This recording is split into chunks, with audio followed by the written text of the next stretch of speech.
Hey there, I'm Jen Ashton with Jen Ashton Training, and today I'm going to show you that you can do a push-up.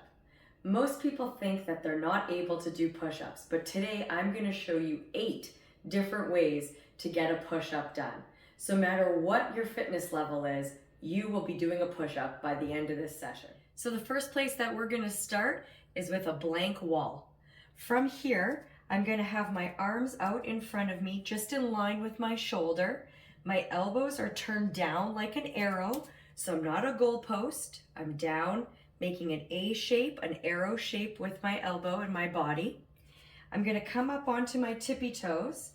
I'm going to inhale as I come down. Exhale, push away.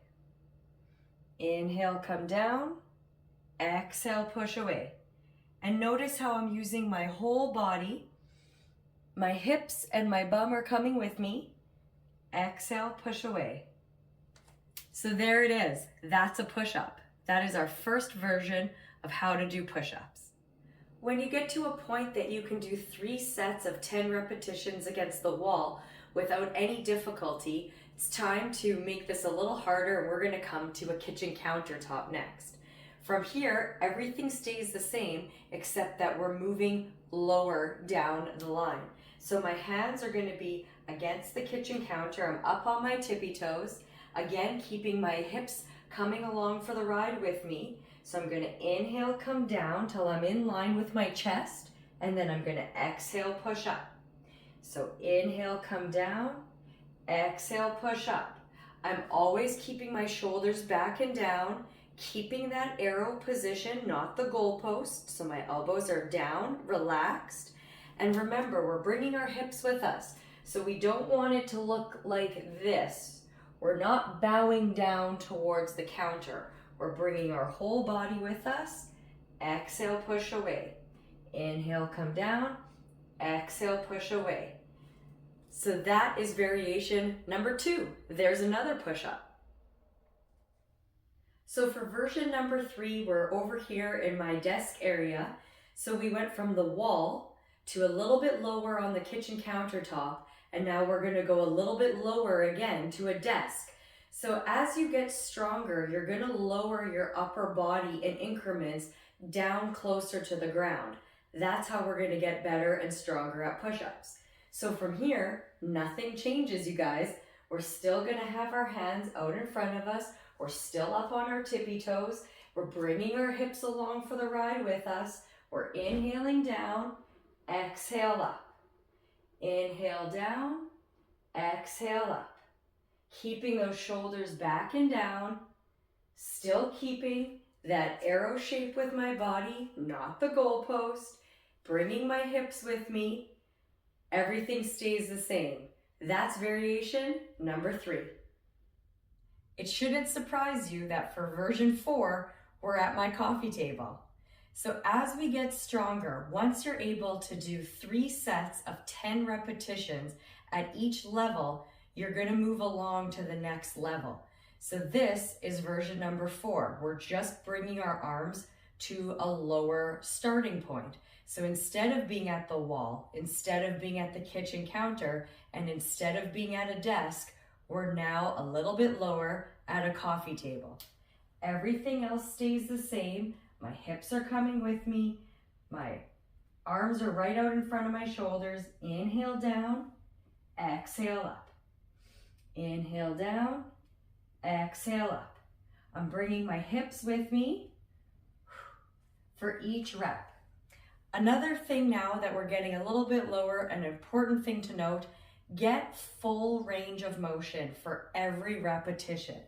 If you are not able to get all the way down to the bottom without being able to come back up, then it is too difficult of a level for you. So you need to go back to the level of your desk and do it there, practice there, and get stronger there before you come here. We always want full range of motion. Push-up variation number 5 is probably something you're a little bit more familiar seeing. It's doing a push-up from our knees. So once we have mastered getting full range of motion from our coffee table, the next step is now to come down to our knees and again getting a full range of motion push-up from that position.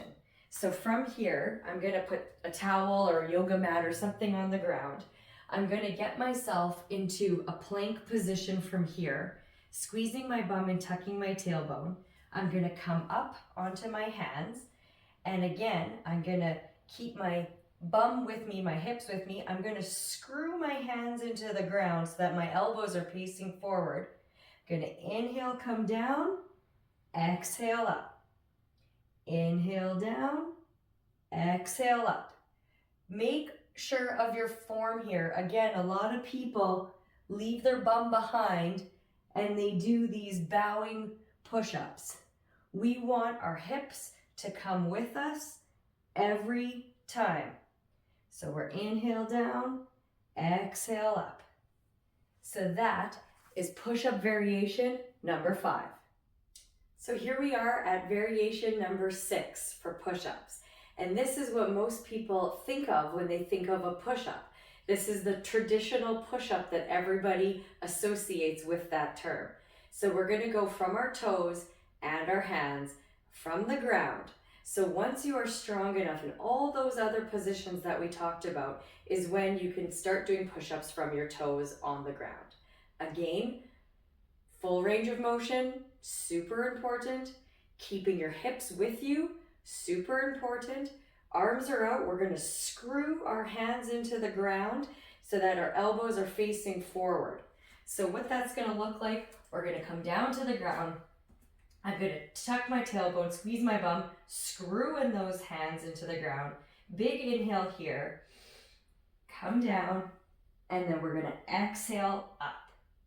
Inhale down, exhale up. Right down to the ground, full range of motion. My body is moving as one unit. So that is push-up variation number 6, which is the traditional push-up that everybody's used to seeing. So at the beginning of this video, I told you that we have 8 variations. Well, we've already made it down to the ground, so what's left? Just like how we started with our hands high and moved our way down the stronger we got, once you're at the very bottom of the ground and you're doing your push-ups from the floor, the way to progress this exercise to make it harder is by bringing your feet up higher. So once you have mastered doing push-ups from the ground and you're looking for a little bit more of a challenge, maybe you're going to start by having your feet elevated on something like a workout bench or a stool or something like a chair, just by bringing your feet up higher so that more of that gravity and more of that weight is on your upper body. So from here, you might notice a theme. Everything stays the same. We're still bringing our hips with us. We're still in that arrow position, not a goalpost. My body is moving as one unit. The only difference is that my feet are elevated this time instead of my hands. So what that's going to look like, I'm going to put my feet on a stool or something a little higher. Screw those elbows in. Inhale down, exhale up. Inhale down, exhale up. Still full range of motion. But by bringing my feet up higher, I have more of that weight on my upper body, so it makes it even harder and more challenging to do push-ups. That's version number 7. Well, we have arrived at version number 8 of push-ups. So we have gone from the wall to the kitchen counter, to a desk, to a coffee table, from our knees, from our toes on the floor, to elevating our feet up higher to make it harder. So now for number 8, to make it even more challenging, once you have mastered all of those, is by adding some instability. So there's a few different ways of doing this. I'm going to demonstrate of doing it with a exercise ball, but you can use a Bosu ball as well, which is one of those half balls, or you can use a TRX suspension trainer by putting your feet in the TRX or by putting your hands in the TRX. It just adds an element of instability to the workout. So that's going to get more core activation and also the stabilizer muscles in your shoulders as well, and just increases that level of difficulty. So for this demonstration, I'm going to use a an exercise ball, a Swiss ball. So it's the same idea as doing a push-up with your hands on the ground, but your feet are elevated up on the exercise ball. Maybe I'll give you a little bonus demonstration and we'll do it with your hands on the exercise ball too, because that's another way of adding instability. So for demonstration number 1, I'm going to get down into my push-up position. My hands are on the ground, but this time my feet are on an exercise ball. Inhale down, exhale up. Inhale down, exhale up. So you can see a little bit of shaking going on with my body for the instability that the ball adds. And like I said, hey, we're here, why not? Let's do a bonus round. I'm going to show you a demonstration of doing push-ups with your hand on the ball. So this is another way, even though my hands are elevated, it still is a very difficult version of push-ups because of that instability. So sometimes people like to start by pushing the ball against a wall. So we're going to inhale down, exhale up. You can see all my little stabilizer muscles shaking during that demonstration. So it's a lot harder doing that version. So there we have it. There are 8.5 versions of doing push-ups. So if you think that you don't have the fitness level or that you can't do push-ups, I challenge you to think again about how you frame that.